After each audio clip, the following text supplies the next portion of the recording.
With the madness of March now officially upon us, the West Virginia Mountaineers hope to continue to be part of that madness of March, and there's reason for optimism right now. Will their bubble get popped, or will they be able to take that bubble and sail into the NCAA tournament? I'm Mike Asti. I am joined by our Ethan Bock here of WVU Sports Now, and we're going to kind of touch base because the men's basketball team has a break. They're off. They finally get to breathe a sigh of relief, and we're going to talk about where they stand right now on the NCAA tournament bubble, what they need to do moving forward, the Big 12 tournament coming up, and then their outlook for the NCAA tournament also coming up and very, very soon. I might out again, Ethan Bock, Mike Asti. So, Ethan, West Virginia right now stands in a pretty prime position. You wrote about it. They're looking like they're going to get in the tournament kind of regardless of what happens, although they never can totally be too calm. As you know, they get the win over Iowa State on the road. It's a road Big 12 win, only their second. No one predicted they were going to win that game, really. Certainly even weeks ago when everyone was talking about what they need to do. That was one of those you figure they're going to lose regardless of the last matchup. It's Big 12 on the road. It hasn't been kind to West Virginia. They get the win, but they also had lost to Texas Tech at home. Right before that, the middle there includes a loss to Kansas on the road, which, again, everyone figured. As we're speaking now, you have the home finale, regular season finale at home at the Coliseum against Kansas State, a team that they felt like they should have beat before, mentally collapsed, let that one get away. Kansas State has been really, really good since, though. They could be another top 15 victory for West Virginia this year as they continue to stack quad one wins. It now appears like they're sitting pretty uncomfortable to get in the NCAA tournament, at least get in, as Joe Lenardi has them right now as a 10 seed, and they're in that last four bye column. But could anything screw that up? Is that really the situation? How comfortable are the Mountaineers right now on the tournament bubble after the win over Iowa State with one more regular season game in front of them and then the Big 12 tournament coming up? I think the Mountaineers should be really confident right now. I think they could lose out and there's still a chance to make the tournament just because of how weak the bubble is. Obviously, next week with conference tournaments, you could easily have mid-majors and low majors stealing bids to take away from West Virginia's at-large bid. But as long as West Virginia doesn't lose by 30 points to Kansas State on Saturday and 30 points to whoever they play in the first round next week, Right. they should be all right. Worst case scenario, I think they play in Dayton if they lose both games. And that is because of the Iowa State victory and how big that was, especially the way they won that, having to come back, showing mental strength, which many of us questioned throughout the season, especially with the Jose Perez decision not going their way, the 0-for-5 losing streak in the beginning of conference play, and just kind of this roller coaster ride. The second people, again, brought back the criticism of this is a mentally weak team. They're going to collapse. They were leading most of that game. Iowa State went on a run. Looked like they were going to get the win. They needed the win, too. West Virginia then barrels back, wins without Trey Mitchell, with Eric Stevenson sitting out towards the end. Nothing made sense for how they got that win, but yeah, it might not be true in terms of the ranking of the team that they beat, but because of what it could do for the program, as you mentioned, slide them in regardless of what happens, biggest win of the year, especially for how they won it. But is their comfortable position because of that win? Say they lost that game, where would West Virginia be right now? Yeah, it's easily because of the Iowa State win. This team now has a lot of momentum going for them. I mean, they blew out Oklahoma State by 20 points, lost to Kansas off of one turnover at the end of the game. They could have took it to overtime. And then the Iowa State win, like you said, I really don't know how West Virginia won. Like there were certain rotations in the game in the final 5 minutes where, like, I really did question Bob Huggins, but I think everybody did. I was getting messages privately and publicly, and everyone talking about it. Why is Eric Stevenson not out there? Because he actually has been scoring and playing well recently. He's once again feeling like the team leader. It never was fully cleared up, but they went small, and maybe they're going to go small again. But it worked out. Yeah, Emmett Matthews running the 5. I mean, he was the biggest part of that win. Him and Joe Toussaint. Keegan Johnson had a nice game as well. But West Virginia playing small, it has worked miracles the last 2 games. And the fact that they won a game in a hostile environment like Hilton Coliseum is, Yeah. Only 2 teams have won there prior to West Virginia this season. So best win of the year. It wouldn't say metrically, but that is their best win of the year, because if they lost that game, they would definitely be needing a win on Saturday or next week in Kansas City. Yeah, especially when you factor in the Texas Tech loss at home. I kind of do feel like if they would have beat Texas Tech, and it feels like they're going to be left out of the tournament now, if they would have beaten Texas Tech at home, and Texas Tech is, it's a Big 12. It's not like they're a bad team, but it was in West Virginia. They were favored. And then West Virginia loses a close game against Kansas. Final possession clearly was a screw up, but still it's a close game against Kansas. You don't figure to win that either. And then lost to Iowa State in a close game, even though they didn't win because it was a road game and they are in the top 25. Lenardi probably would maybe have them in the same situation they are now because, again, in the past, and we'll get to this later, they have moved up off of computer rankings. So had they beaten Texas Tech, I feel like that could have maybe happened again, where maybe they actually would have moved up or still stay in the same position despite a close road loss on the road in a tough place to play. But because they lost to Texas Tech at home, they needed something else to happen. Like they needed something else to build that resume. And whether it be probably beat Iowa State on the road like they did, or you mentioned just not getting blown out to Kansas State now to stay where they are and get in the tournament. If they would have lost to Iowa State, still had that Texas Tech loss at home recently and had the Kansas loss, you got to eventually get to a certain win total and do it well. So they probably would have needed to beat Kansas State at home comfortably by at least 10 points, even though that's still a top 15 team you're playing. So now, again, as we mentioned, you don't have to have that mess go on mentally. It allows this team to calm, I feel like, maybe play a little more free, maybe less stressed out because I feel like they kind of were stressed for a while, and keep a hot streak going. And this is when you want to get hot. You got to hope if you're a West Virginia fan, though, that this long break doesn't cool them off because they were in basically playoff mode for the last 2.5 months without much of a break until right now. Ethan Bock, Mike Asti here, WV Sports Now, as we're talking bubble for the Mountaineers. And it's looking like that bubble is going to stay intact and send West Virginia to the tournament. Now, what I do want to bring up before we get to what maybe could upset this apple cart, aside from West Virginia losing or how they would lose in the Big 12 tournament here, I got to mention that I also think it's pretty big of Eric Stevenson to kind of take all this in stride. Now, he's played well recently. Earlier in the season, he's a fifth-year senior. He immediately stepped foot on campus and said he wants to be the team leader, wanted to play for Hugs. They've developed this kind of father-son relationship where he can say whatever he wants to him, and they can kind of go back at each other, and it's fine. He then kind of lost the leadership role with some of his own actions, including against Kansas State earlier in the season. He now has seemingly reclaimed it. Huggins speaking positively again about him. But then, despite scoring recently, to sit out at the end of that game, doesn't appear that he's, seriously hurt or anything. He's going to play moving forward. So if this was Eric Stevenson 3 months ago, I could have seen him getting upset about that and this kind of unraveling. He's seemingly taking that in stride, realizing the mentality of this team and what they needed to get that win and then moving forward. Just any thoughts on the progression of Eric Stevenson? You covered him all year now. It's been kind of a roller coaster ride for this team, but it's almost been a roller coaster ride that kind of goes with the ebbs and flows of Eric Stevenson on and off the floor. Yeah, I think covering Eric Stevenson this season, he's made a lot of stride. He's been consistent all year with his play, no doubt. Yeah.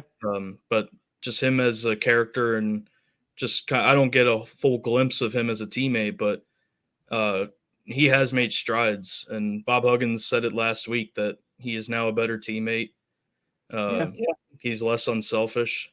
So, I mean, he didn't seem irritated at not playing the final couple minutes, although he did come in and hit a big free throw, extend the lead in the final seconds. So, But that kind of is also what calmed down, because there's a lot of chatter on Twitter of if he's in Huggins' doghouse. Everyone always goes in that direction, especially after what Huggins did say the game prior. I was there too when he mentioned that he's matured, and it kind of lets your mind wander, because we're not always obviously there as much as say Huggins would know these guys. You only get what they tell you and what you can observe and what they allow you to observe.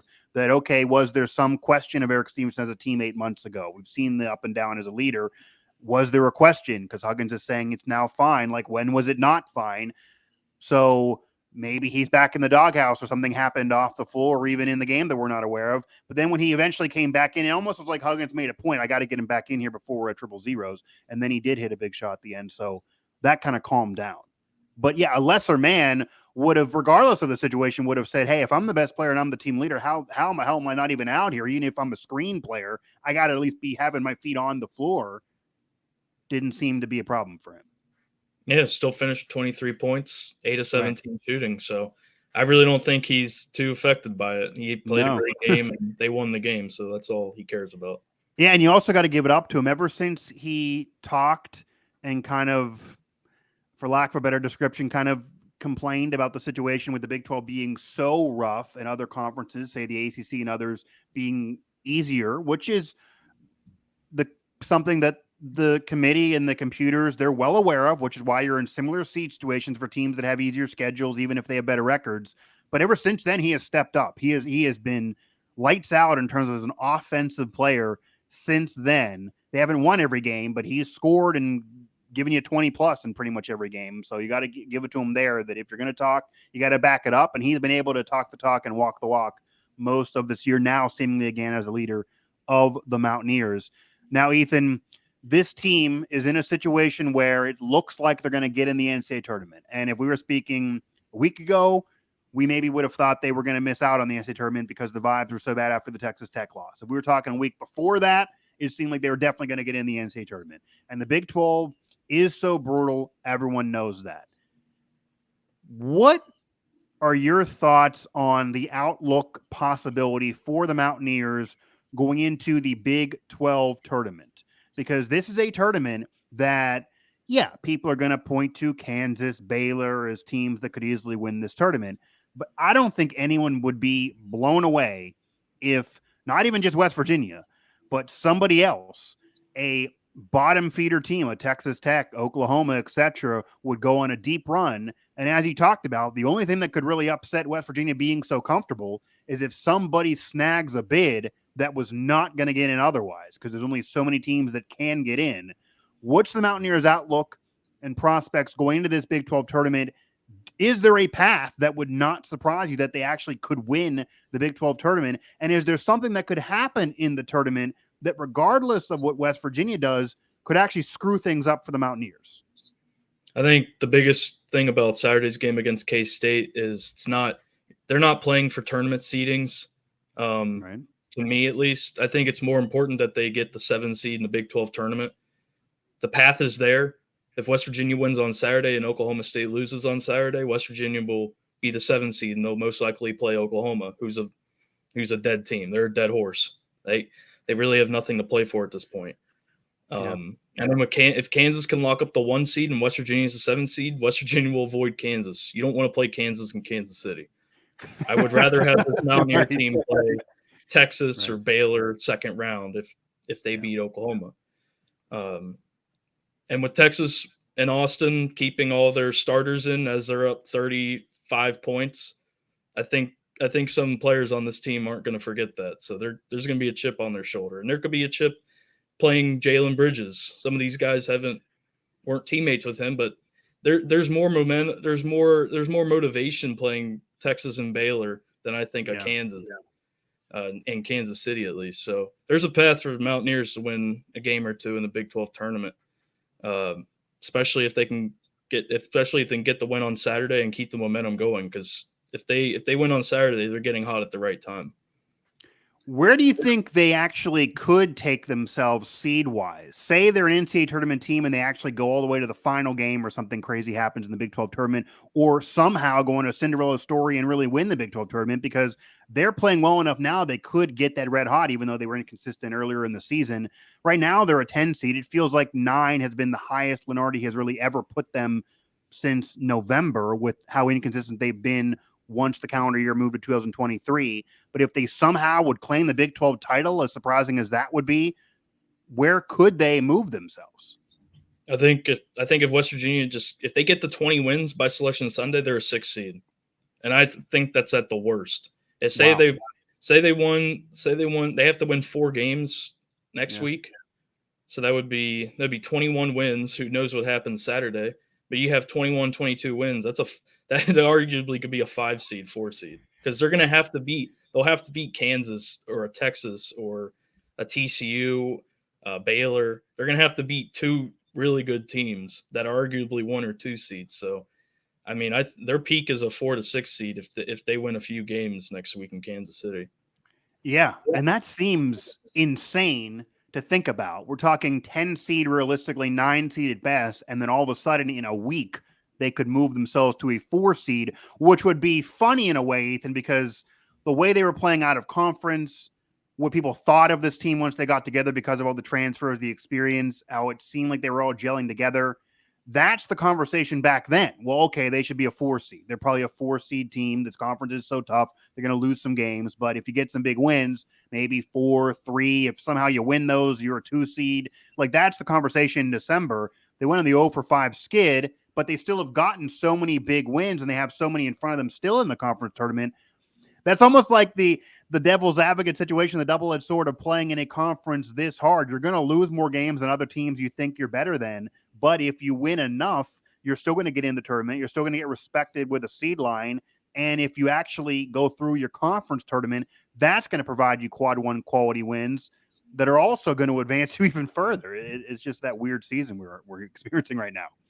Yeah, West Virginia's resume is one of the most unique situations I think anybody's seen in college basketball with March Madness. I mean, they had 16 wins, now they have 17, but I mean, even last week with 16 wins, Lenardi had them in. Yeah. So, and they're 5-12 in quad 1 games. I mean, that doesn't look good to like a casual fan on paper, but 5 quad 1 wins is really good. And then Mountaineers have 1 loss from quad 2 to quad 4. So that's really good. They have no bad losses. There's nothing that can hurt their resume, as all the computers and metrics would say that they have all quality losses. So none of their losses really, they count, but they really don't affect the Mountaineers as much as they would affect another team in another conference. Yeah, and that's because the Big 12 is so insane, so much so that Bob Huggins, a man who's coached for 40 years and is a basketball Hall of Famer, Naismith basketball Hall of Famer, that this year's Big 12 is the toughest conference he's experienced. That would then include the stacked Big East with 16 teams that he actually won and went on to go to the Final Four. Sounds wild to say because that became a documentary, for crying out loud. In fact, several of them, including ESPN's 30 for 30 writing on that. And yet you look at it in terms of tournament teams, in terms of rankings, in terms of computer rankings, if you compare to what it would have been back then to now, in terms of quad 1 versus quad 2 and how many quad 1 teams are there and quad 1 wins could exist this year, it's right. It's true. I don't know if I don't think ESPN's going to be putting together a 30 for 30 on this Big 12 season, but I don't know if the storylines are there like they were, but it does lend itself to that argument, which is just so freaking insane. Ethan Bock, Mike Asti here. We're talking the Mountaineers on the bubble, as it feels like right now, as we're speaking. West Virginia is going to be part of the NCAA tournament. And this team, to me, because I was always asked this too, always felt good enough to be an NCAA tournament team. Like, in terms of quality of play, and we're going to get to the debate that exists now on how the system is done, the NET, the computer rankings, everything you just alluded to there, if that's the right way for college basketball to continue on, because there are some teams that have really, really solid records that the conference isn't getting respect, and they're getting hurt by computer rankings and seed line, while West Virginia is benefiting despite losing games. And 13 losses, even if they stand there, would be a pretty high number for a tournament team in general, let alone you're telling me they can go to a 4 seed with 13 losses. Like, that would be just an anomaly of a year I don't think you'll see again. So we'll get to that conversation here in a moment. But you're looking at this team, you're looking at the way they're built, you're looking at how good they could be. Trey Mitchell got hot recently. Eric Stevenson has really been hitting his stride. They do have some injuries maybe to deal with. Emmett Matthews really is a big piece for this team. It feels like they're finally gelling. They know what to do. They have a system now. Maybe they're going to go small, but even if they go big, regardless, what's the prospect of this team in March Madness? Like, how far can this team go realistically based on what could be the case, based on possible matchups, the way they're playing? I mean, everyone seems to say, well, they could lose right away or go on a dark horse Elite Eight, Sweet 16 run. Is that where you are? And just how does that work? Because it's just two polar opposite possibilities. Yeah, it just depends on the matchup. Depends on what West Virginia's seed is. I think they'll be more favorable as a 7 seed or a 10 seed or 11 seed or a 12 seed because they're going to be playing teams that are honestly on the same talent level as West Virginia the first round. So, right. If not, West Virginia could have more talent. It's just based off of, again, their Big 12 play, just all the quality losses. But West Virginia is really built for March Madness. I mean, you need good guard play. West Virginia has 3 guards that can give you double-figure scoring: Kedrian Johnson, Eric Stevenson, Joe Toussaint. And then they have good wing players like Emmett Matthews, Trey Mitchell. So they have guys at each position that can give you 10, 15 points a game. So West Virginia is built for March Madness. I'm a little worried about their depth just off of losing Muhammad Wagi. James Okongo is banged up now. So West Virginia's they're going to have to be forced to play small and have Jimmy Bell as your one big man. But like I said, West Virginia wins on Saturday. You keep that momentum going. This team could go on a Sweet 16 run with the guards that they have. They can go on a Sweet 16 run.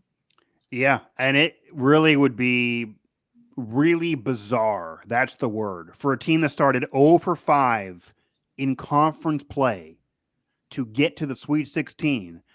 I think we got to look that one up if that's ever happened. So that would be the situation for West Virginia. But yeah, it depends on matchups. Maybe they're forced into going small, and maybe it's a benefit for this team. Maybe it should have happened a while ago, but Wagi was playing well and certainly was a piece for this team. Who knows about how long he'll be out. Now, the style of play in the NCAA tournament, Ethan, is seemingly different than the regular season. It's always been historically.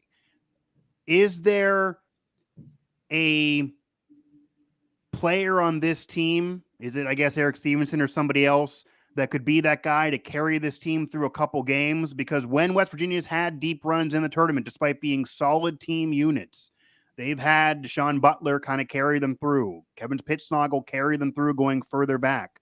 Deuce McBride even helping to carry them through. Javon Carter carrying them through to a Sweet 16. Can Eric Stevenson or somebody else be that guy if necessary to carry the torch? Because teams that go far in the tournament, as you mentioned, usually it's really a strong guard play, but usually there's one player that a casual fan could even point to and say, okay, he's one of the better players in the country. That's why they're going far. And that player steps up in March. Is there that guy for West Virginia? Can it be Stevenson? Is it somebody else that can actually be a story come March that can carry the Mountaineers in addition to how they play as a team? I've said it all year. If West Virginia makes a tournament, Eric Stevenson has the chance to be that national player storyline, kind of like the one that all the casual fans look at when they're watching March Madness and remember him. That's the guy I'm talking about. Can he be that guy? Yeah, easily. I mean, you've seen all the couple 30-point performances he's had, the recent 20-point performances. And then he loves talking trash. It's just that's how his game's built around. That's really how he runs. So, and it gives West Virginia that swagger that they've missed for the last couple of seasons. So yeah, Eric Stevenson could be that player for sure. I think another player that could be that is Joe Toussaint. He has those games where he has those games off the bench where he comes off the bench, 10 minutes left in the first half, and all of a sudden he's got 10 points. He's just that perfect spark off the bench that West Virginia also needed last year. So, yeah, Eric Stevenson could be a national headline if West Virginia wins a game or two of March Madness. if he's the national headline, and he probably would be, because I also think you kind of want him to get in the NCAA tournament a little bit for just his personality and see how it's covered nationally. Like, I think Charles Barkley would love talking about Eric Stevenson. I would imagine Eric Stevenson is probably a player that a lot of because they switch it up, a lot of the NBA guys who cover the NBA year round maybe are not as aware of. They get into the NCAA tournament, they join the coverage, Charles Barkley, Kenny Smith, etc., and they start learning these guys almost on the fly. It's just reality. They admit it. And I think they're going to love Eric Stevenson. He's going to be that player that's going to be jawing back and forth, talking back and forth. And I also think that when he gets in the tournament, like, he knows how big of a deal it is. He's handing out brackets to his team. He wants to get in. I think it almost feels like he's going to try to step up and catch the spotlight, like separate from his point total. He wants this limelight because this is it for his college career. So he is that guy. Could it also maybe be as an unsung story of Eric Stevenson is going to catch the headlines if they do win? Could Trey Mitchell be somebody as well? When West Virginia wins, and some of these big wins this year, Trey Mitchell has stepped up. And when they've been cold and on losing streaks, Trey Mitchell has kind of been in the witness protection program. He exploded recently, gave them nothing at Iowa State. And I mean, literally, that was a questionable situation at the end, but he ended up giving them no production. How much of a need is Trey Mitchell to contribute, and can he be that guy as well? Yeah, he easily could be that guy. He's up there with Stevenson, Toussaint on my national headline list of West Virginia. I feel like we might need you. Yeah, you might have a whole list to put together. For us, I mean, Trey Mitchell's. I wrote about it last week. He's one of the biggest pieces to this team, obviously, but he's that X factor. If West Virginia is Trey Mitchell rolling, like there's not many teams that can beat this team. If you have Stevenson and Mitchell scoring 20 points a game, right, and then you have Emmett Matthews, Keidron Johnson, Joe Toussaint doing their usual production, this team's hard to beat. Yeah, and Johnson, he's put up 20 plus before as well. Like, it could be three guys. I don't know how many points they're going to put up as a team, but right, yeah. Yeah, this team needs Trey Mitchell. Obviously, they won without him scoring a single point against Iowa State, and they were without him in the last 12 minutes. But yeah, I mean, you saw against this team wouldn't have been dribbling down the floor to tie Kansas if Trey Mitchell doesn't score 22 points. So, yeah, I mean, he stepped up big last week, averaged 21 points. So. Is it possibly where Eric Stevenson needs to be West Virginia's best player, and he's most likely to steal the limelight if they go on a run? But if that run takes them beyond, say, the first weekend, and they actually make a dark horse Sweet 16 plus run, that they then would need Trey Mitchell to step up to join him. Like, is that you're mentioning him as the X factor? Yeah, they're gonna need all those guys to step up. The five double figure scores. They're gonna need all of them to step up. I mean, obviously, there's gonna be a guy that doesn't have a game. Hopefully for West Virginia, it's not Stevenson or Mitchell, but they're gonna need they can't afford to have three of those guys score 5 points each or just shoot inefficiently. So this team's going to roll off Eric Stevenson. They have the whole year. He's been their vocal leader. According to Huggins, he's a better teammate now. So they should roll off of Stevenson. Right. What a year it's been for Eric Stevenson personally and for this team. I don't know about you, but it feels like it's been 4 seasons, and it's only been about 5 months of basketball so far, but it's not near over yet, and they're not dead yet, as Huggins has said in the past, and people always throw up the meme from 20 years ago. But yeah, this team is not dead yet.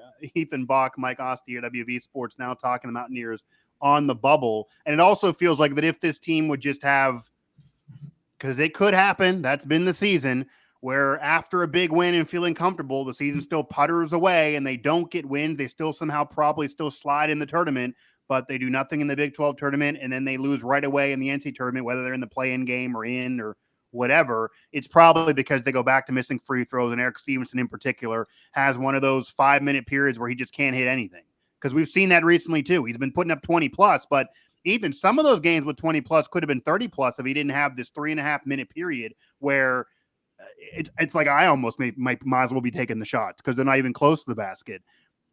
If that happens, that's going to be a problem for the Mountaineers, but who knows? Because you figure they're hitting their stride and he's hitting their stride.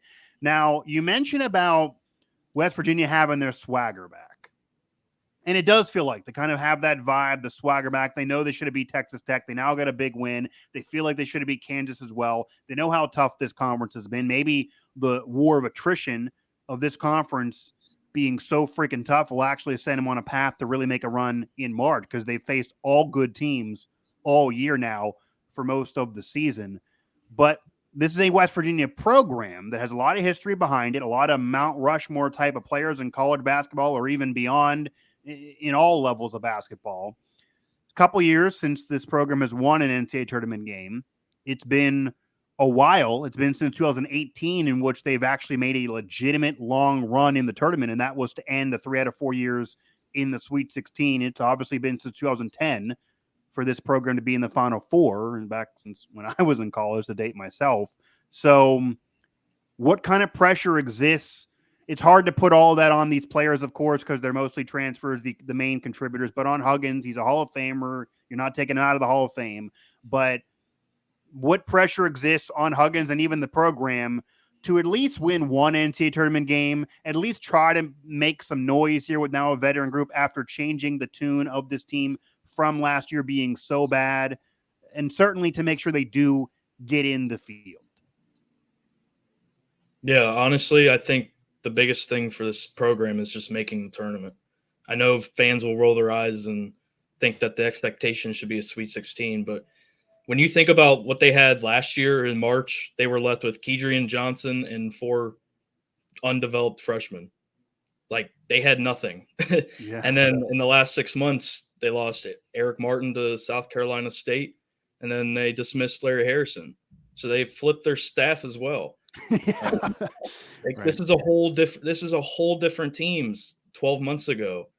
And West Virginia's staff went out and got 4 portal guys who were arguably 4 out of the 5 of the best players with Kedrian Johnson.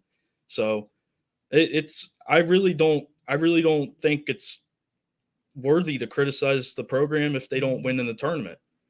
I think this is a building point. I think you can go into the portal. They're going to have to go into the portal again this year. Yeah, regardless, they have to go back in the portal. Yeah. Yeah, and just kind of like looking at who could return for West Virginia next year. Obviously, transfer portal, you never know who's going to come back, but it's going to be a lot more than Kedrian Johnson and 4 freshmen. So yeah, and maybe Jose Perez will be a part of the team because now Yeah. we're actually hearing rumblings that he is going to stay aboard, which was a question mark and still is, but that would obviously be a nice piece to have. Yeah, I just don't think it's fair to. I know fans are impatient. I get it. Yeah. This team hasn't been to the Sweet 16 in 5 years, but when you look at them actually evolving and recruiting through the transfer portal and getting 2 new assists or promoting 1 assistant and hiring a new assistant, and then pretty much flipping the entire roster, just making the NCAA tournament this year is a success. And I think that's fair, especially because you have to, and Ethan, we can preach this, but the fans are never going to really adjust to this probably because it is so difficult and they know the past. But because of the transfer portal in both football and basketball, you do really fairly have to take each individual season separately and pretend like the past didn't exist at all because the whole rosters could be totally different. Like, it's hard to put last year on this team. Eric Stevenson, the best player on this team, wasn't even on campus last year. So obviously they're built different, even if it's just that one piece, but it's several others too. However, when you go to, it's been 5 years to the Sweet 16, and then you look at the road Big 12 record, and they got one recently that could send them to the NCAA tournament, but it's been few and far between. None last year, 2 this year. Yeah, there's quad 1 wins, there's top 15 wins, but they're basically all at home. The minutes are even different on the road. It seems like a totally different vibe on the road. If they would somehow lose a play-in game or lose right away in the NCAA tournament, I'm sure the critics are going to be there. But in reality, this team has been totally flipped. The coaching staff has been totally flipped. And if you also hear from what the program's saying and you look at the other news off the court that we're also covering at WVSN, the moves are about the future as well. They're going to go back in the portal to replace Stevenson and a few others, win, lose, or draw. And DeMar Johnson coming aboard is about the next 20 years of the program probably and recruiting certain areas. more so than this particular season, and they're saying things like that. So you have to take it all into consideration and see where they are. But there's enough history there that if you get into that where the national media is going to put the graphic up of longest droughts of Sweet 16 appearances, etc., West Virginia doesn't want to be in a situation where it's been 10 years in the Sweet 16 without the Sweet 16 or anything like that, even if the rosters are different, because there's so many appearances throughout the program history, and you go 3 out of 4 years. It almost was like West Virginia fans got a little spoiled there. They almost felt like it was a birthright for a while to get in the Sweet 16, and it's much harder than you would think. It's also not been that far removed from a tournament win, even though it was not a tournament they did advance far. Ethan Bock, Mike Asti. Now, before we close up shop on this bubble show, and then they do have a game ahead here to end this regular season, and then of course the Big 12 tournament. So a lot of this could change, because if they go on a streak and if they get hot, obviously that's what you want in March, a lot of madness could shake up, whether it be themselves or what's around them. But West Virginia is in a situation where they could actually turn this into a special year, and they're pretty comfortable to get in the NCAA tournament as we speak right now, ahead of the final game of the regular season and after the Rhode Iowa State win. Despite 13 losses, despite a very inconsistent team, really, from what we've watched, despite going 0 for 5 to open up conference play, despite firing an assistant coach that had been with the program for a decade, despite just criticism and inconsistency all abound in a real roller coaster year.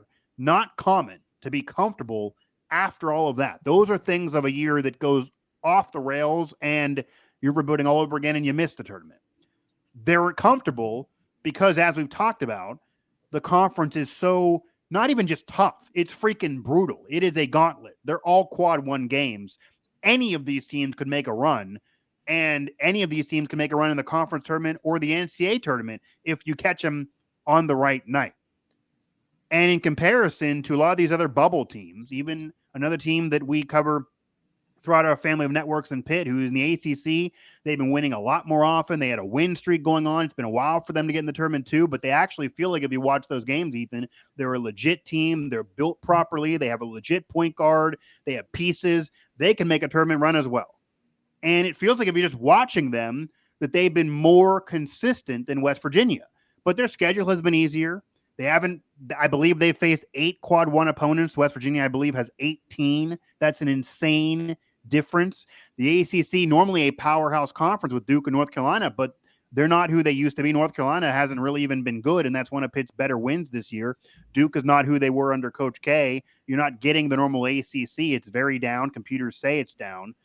And they've been on the bubble. They're going to get in, but the seed line is like the same as West Virginia, despite way more victories and more consistent play. Schedules are different, and West Virginia even beat them pretty convincingly by 25 plus earlier in the season. That's what Eric Stevens has been complaining about. And it's not even just Pitt. There's a lot of other teams you could bring up into this conversation, and it lends itself to debate on whether the computers are too involved in college basketball, whether the NET and other rankings like that are too involved, because you have teams losing and getting to 13 losses and actually moving up and getting comfortable. That's hard to make sense for some fans. Does college basketball need a change? Are they going too much in the direction of just obsessing over computers? Is analytics too involved in deciding who gets in the tournament and ranking teams in college basketball? Or is this how it needs to be done to make it fair, since schedules aren't fair and conferences are completely unequal as well? Yeah, the net rankings are still really young. It's only third year using them. So obviously there's going to be some flaws in them. It really benefits the Power 5 teams, or Power 5 conferences, except the ACC this year. It seems like no matter what Pitt does, they can't move up. But at the same time, it just also depends on the net factors a lot of importance on win margin and also where you're playing the game, whether it's home, neutral court, or on the road. So when Pitt's winning by 8 points against an 11-win Georgia Tech team, yeah, they're going to get affected. But if West Virginia beats Oklahoma State by 20, that will benefit Pitt, because they played West Virginia earlier in the year. That's true. Yeah. Pitt just needs to root for their non-conference opponents, win or loss. Northwestern's really helped them out with that win. So, but just, yeah, I think the net rankings, they benefit the Power 5 schools as well as the Big East schools. It's harder for a mid-major team to rise at all in the rankings unless you're Houston, who's only has a couple losses all year. So yeah, there's some flaws. I do think they should be used by the committees no matter what in the tournament. But like I said, it's the third season of using them. Obviously, it's going to take a while to get it perfect, and even at its peak, it's not going to be perfect. But I think it really benefits the teams that actually play those 1 and 2 seed type talent teams all season, like West Virginia has. It really benefits. It really benefits them. Yeah, and of course, it's not like West Virginia's putting this schedule together to be fair. The conference is just so freaking brutal. Yeah, they played Auburn out of conference. They played Purdue. They lost to Purdue. They beat Auburn. One top 15 win, a real close game against Purdue, who eventually became a number 1. But in terms of the beef of the schedule, it's in conference play. It's so many quad 1 opponents in the Big 12. And it's not like West Virginia signed up for it necessarily, but they're in it. And you got to fair it up because, yeah, they're playing so many more quad 1 opponents. And I also think people don't understand why teams move up or maybe would move down based on a win or loss with the way the net rankings now are. Because if you go into a game and you're supposed to win by 30 and you win it by 6, the computers, the net rankings, and really even Lenardi, if you hear them, like the old heads who've been around for 30 years, they're kind of getting used to the way it is now. They're saying to themselves the same thing you say to yourself as a fan watching the game. And everyone who watches the game with a team that's supposed to win big that barely wins, you say to yourself, Ethan, wow, they didn't play as well as I thought they would. Maybe they're not as good as I thought they were going to be. And they're saying, yeah, I think so too. So I'm going to move them down despite winning. And if you're in a game like West Virginia was on the road against Kansas in Lawrence, and you're not supposed to win, and nobody says you're going to win, regardless of Vegas, you're just not supposed to win, and you have a chance in the final possession, even though you kind of maybe arguably screw it up, where you're only down 2 and you could tie it, and you play really well in that game right with them to where Bill Self says, I don't know how the hell they're not a tournament team. They could have beat us and maybe could beat us tomorrow. Then you're going to probably move up because even though you lost, you were playing better than people expected you to be. And you mentioned Pitt, Georgia Tech. That, yeah, Pitt's had a lot of wins, but they've had a lot of wins in close games. So once they got that winning streak, the computers were starting to say, well, Pitt should be winning bigger if they're a tournament team, but they were still squeaking by. So yeah, they blew out Syracuse. That's nice. You're supposed to. But that's why you're not going to move up big when you blow out Syracuse, because that was brought up too. Like, well, we just won by 20 plus. Why are we not, moving up 50 points into the NAT top 25, regardless of the AP, even when they get there in the AP finally? Well, it's because you're supposed to beat Syracuse like that. Everybody else is, and Syracuse lost real bad the game after. So that's kind of how to make sense of it. I will say, though, Ethan, on a devil's advocate perspective, outside of just not understanding it, because I do think a lot of the debate exists of either not understanding it fully or people that just are mad about it because it's not helping their team. But the other devil's advocate perspective could be if it should stay or not in college basketball. You did say that it really benefits Power 5 teams. While I get that being fair, because the Big 12 has so many quad 1 teams, the Power 5 teams have tougher schedules just based on conference play. I mean, there were many, many years where Gonzaga was a great team in the country, but they didn't have anywhere near tough of a schedule as some others because their conference was obviously weaker. So I get it being fair, but the NCAA tournament is also built off moments. It's so popular because it's a casual fan thing that the Cinderella stories are a big part of its history, and is doing it this way making those more difficult? And will they happen less often? And is that then a negative?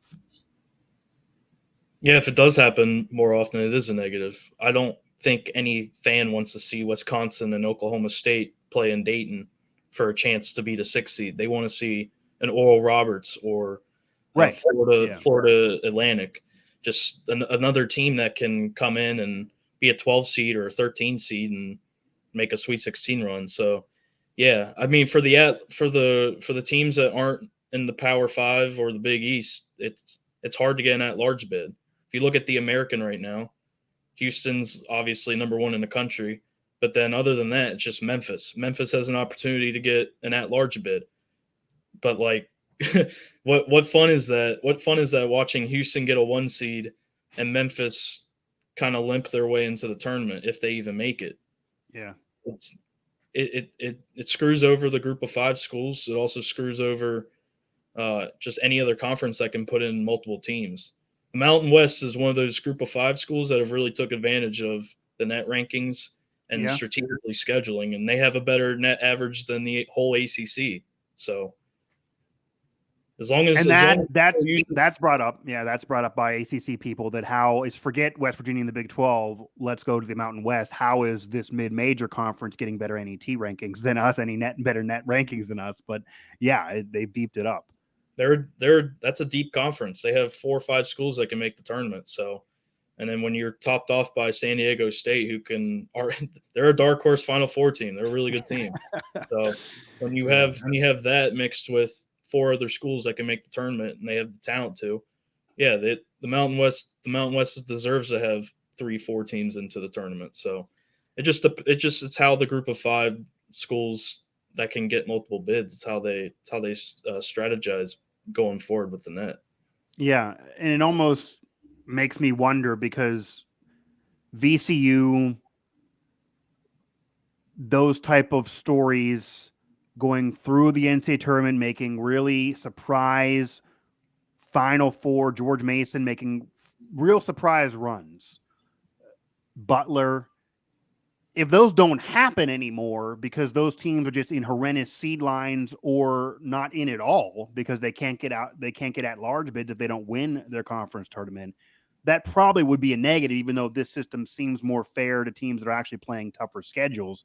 So just my only wondering is there any way to have a system that exists that respects the strength of schedule of teams, because you got to be fair, and also doesn't hurt mid majors and allows the Cinderella stories to exist? I mean, that might be, harder for us to figure out here in the final seconds of the show, but is there any way that marries that together?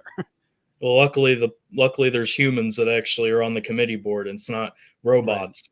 If the robots were determining the seed lines, it would be a 3 seed. So, but I mean, the committee's going to use the net. It's not all that they use, but it's one of the factors that they'll use to determine seed lines. But yeah, luckily we have humans who watch the games, and they also play eye test. So some of those mid-major teams will make the tournament, and they will be in a favorable position to go on a Cinderella run. It's still there. It still exists. It's just there is a fear that if it continues like this and the net rankings do keep getting prioritized, and then the net rankings keep prioritizing the Power 5 schools, there is a fear that it could be all Power 5 schools and the Big East schools taking at-large bids. Yeah, especially because with conference realignment, I mean, Houston is that team that's not a Power 5 team that maybe right now is fighting in there, obviously, and certainly could make a run, but they're going to join the Big 12. So you're going to have teams that right now are floundering on the outside that are really good programs that are joining Power 5 programs. So it's going to leave almost nobody who's a mid-major out, as a legit contender, except for maybe Gonzaga in terms of college basketball, and who knows. So maybe the answer is, I guess, and do what Gonzaga had to do for so many years. It took Gonzaga basically forcing one of the tougher out-of-conference schedules in the country to get that 1 seed that eventually allowed them to get to Final Fours and plus. Maybe those teams, those non-Power 5 teams, are going to have to make their out-of-conference schedule just brutal, because the in-conference schedule is going to be easier than everybody else from Power 5 schools, and it takes years to build to that. But maybe that's the only recipe if we do stay with the net rankings of if your conference is down, and you don't know that ahead of time, or you're a mid-major, you need to make sure the out-of-conference is pretty strong. But yeah, people don't look at the other side of the coin, though, because the ACC is really down and it is screwing Pitt despite winning. But they actually, in all reality, are benefiting from West Virginia being a team the computers love, because, they lost, but that's not going to be viewed as really a problem for Pitt at all. I mean, they're going to view that as a quality loss with West Virginia being a tournament team. So it's just a double-edged sword, but you never know this year, and that's why we are now in the madness of March, and that's why March, I'm sure, is going to bring tons of madness to the table, just as this entire season has brought to the table. Ethan Bock, Mike Asti, hit up WVU Sports Now for our coverage of the Mountaineers through the rest of the season, through the Big 12 tournament, Ethan will be there, and then through the NCAA tournament, wherever it brings West Virginia, and then obviously onward and upward after the season, because there's going to be questions, there's going to be concerns, and there's going to be madness on and off the floor, no matter what the final result is.